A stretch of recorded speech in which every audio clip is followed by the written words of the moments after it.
Hey, the Tropa guy here. Moon's future never shines so much.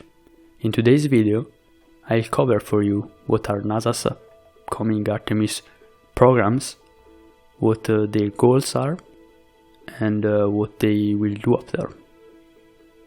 The Artemis program is a crewed spaceflight program carried out by NASA with US spaceflight companies and other nations' space agencies as partners. It takes its name from the Greek goddess of the moon, which is also the twin sister of Apollo.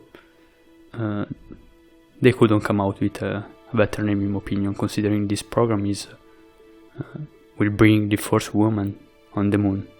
But I'll come back to this in a moment. The rocket they will use is ULA's Space Launch System, which is still in development, but it seems to be at an advanced phase, and it is pretty much ready to be fully produced. The crew module that will be used is the Orion Multipurpose Crew Vehicle, which is already being built. In fact, 3 flight-worthy Orion spacecraft are under construction, and another one is already in its way. The first mission, Artemis I, will happen next year, sometime after April. It will be pretty much an uncrewed test. Orion will be launched by SLS from Kennedy Space Center in Florida. Then it will fly beyond the moon, propelled by a service module provided by ESA, on a journey lasting 3 weeks, which will be the longest ever done with a crew spacecraft without docking at a space station.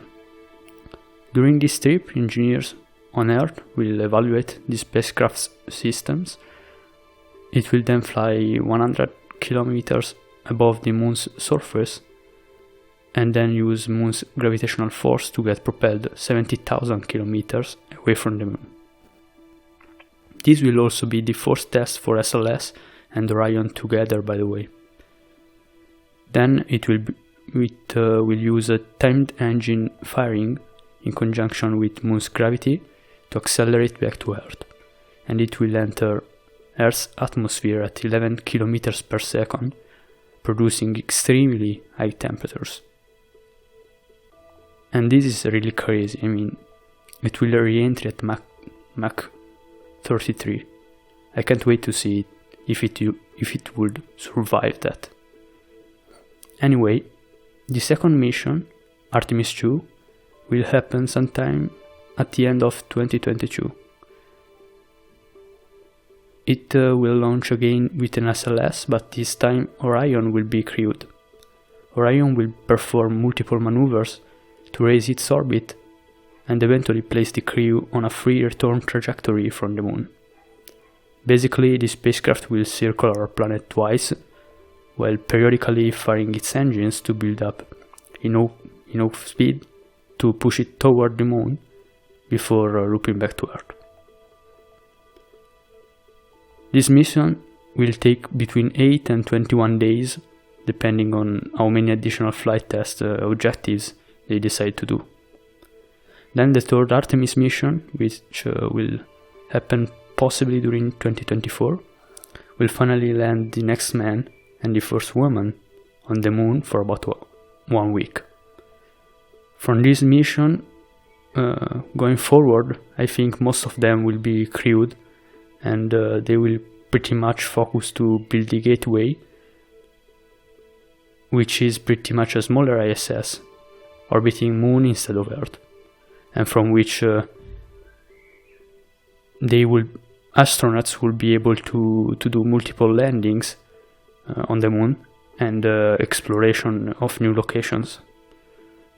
They are planning to complete its construction during 2026. As a bonus, we also have a SpaceX Dear Moon project coming in 2023 or 2024, where they will send a Japanese billionaire around the moon with several artists. Japan's JAXA is also planning crewed lunar landing missions, as well as Roscosmos Luna Globe, and China's CLEP. They all will happen sometime during the next decade. So this is it for this video. If you liked it, leave a like and consider subscribing. I'm a new entry in YouTube's space world, but I'll cover as much news and space stuff as possible to get you entertained. I'll upload pretty much daily, so what are you waiting for? Until next time, I'm the Tropa guy, and maybe one day I'll see you on Europa.